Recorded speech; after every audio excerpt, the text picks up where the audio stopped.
our most wanted leak list a little more in detail, and also talk about documents, the nature of documents, and especially the nature of sourcing documents in particular. So by what means these documents might come to us, by what means people can get access to interesting documentation, or where documents in society are even placed or where they can be found. So it's a kind of a complex topic, but we'll hopefully be able to cover this in some detail as well.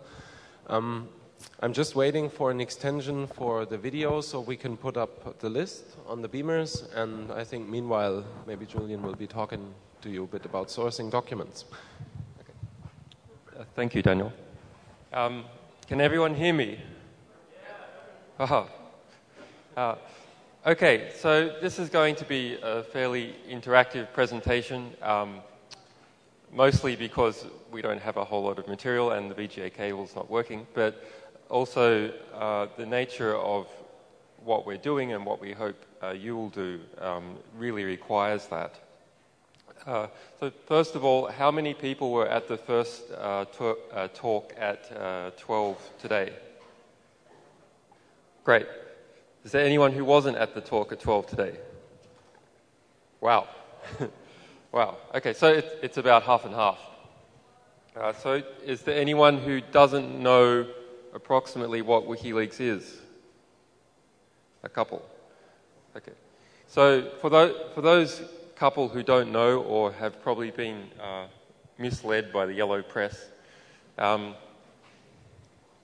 WikiLeaks is a project of Sunshine Press. Sunshine Press is a collaboration between journalists, technical people, cyberpunks, some anti-corruption people, and some fairly famous civil rights activists to try and get as many documents as possible out onto the internet that have never been released before that will produce positive political reforms. So get them out where they haven't been published before and also get them in.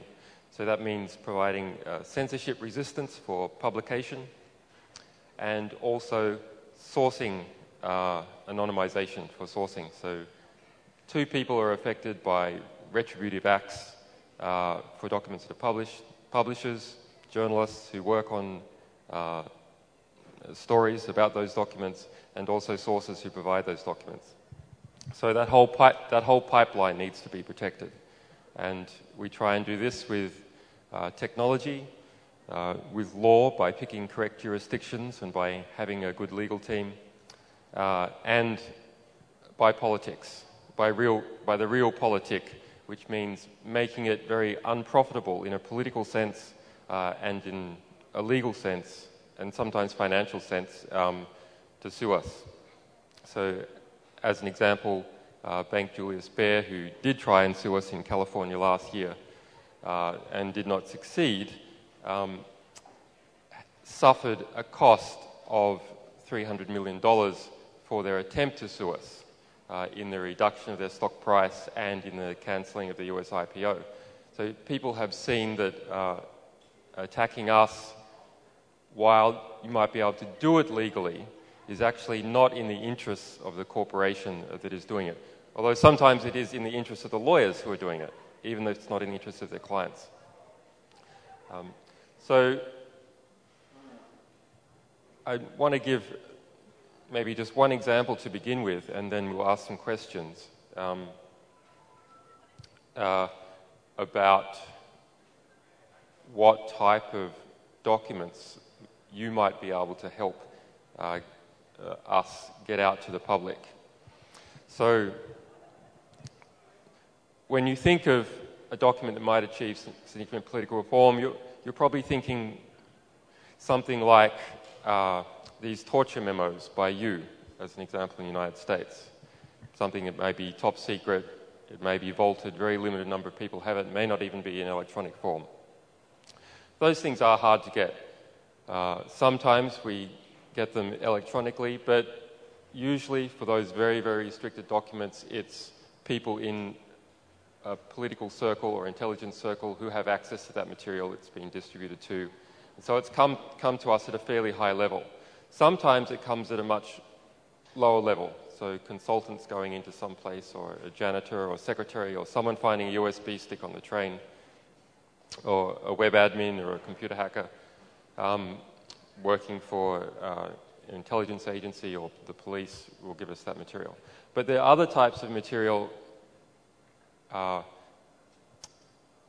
that are sort of, if you're targeting them, you've got a fairly good chance of success, and there's usually not too much legal complication. So an example is the Congressional Research Service reports that we released from the United States Congress earlier this year.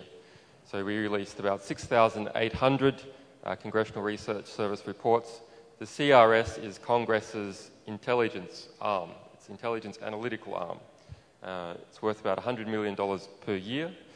And it produces reports on all legislation before Congress and issues of contention in the United States. And congressional members can release these reports if they feel it fits their political agenda. And sometimes they do. Maybe a third of reports are released. They're also very frequently updated. They're topical. Now, we received information about a small vulnerability inside the Congress's document distribution system. So this is a very trivial vulnerability that has to do with HTTP headers. I don't want to specify exactly what that is, but it is not complex. Any one of you here could have found it if you were looking for that material. This is not about exploiting a security vulnerability in Apache or some complex vulnerability in Ethernet driver. This is what any one of you would find if you were actually looking. Now, US government documents are uncopyrightable as a matter of law. So if you get them out, there's no problem with distribution afterwards. In terms of classifications, there's no problems with breaking those classifications as a matter of law if you're giving them to a press organization and you're not a serving member of the United States military. So CIA agents, as an example, can leak top secret classified documents as a matter of law to the press without any retribution. Top secret is just a label that's stamped on something by a bureaucrat. It means nothing as a matter of law. Of course, as a matter of practice, you may be harassed a bit. Sorry, not you, but people who are employees and who are discovered may be harassed a bit. But there has actually never been a successful case of prosecuting someone in the United States for leaking a top secret document to the United States press, including that of Daniel Ellsberg. Okay, so maybe I'll ask the first question, why Daniel is still working on this.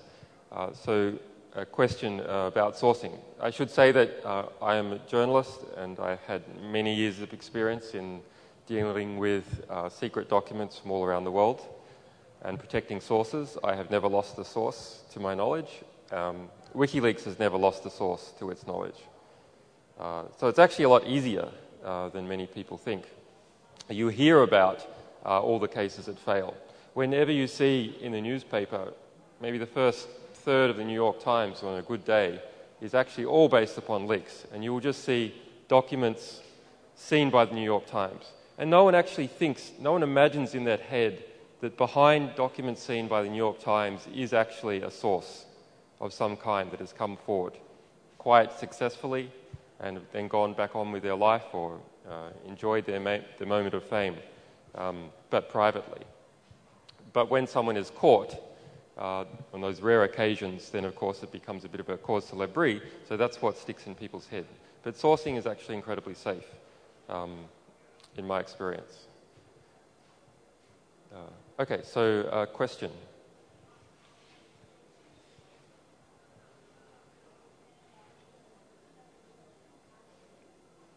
Anyone? Okay, just a second, sorry, the video.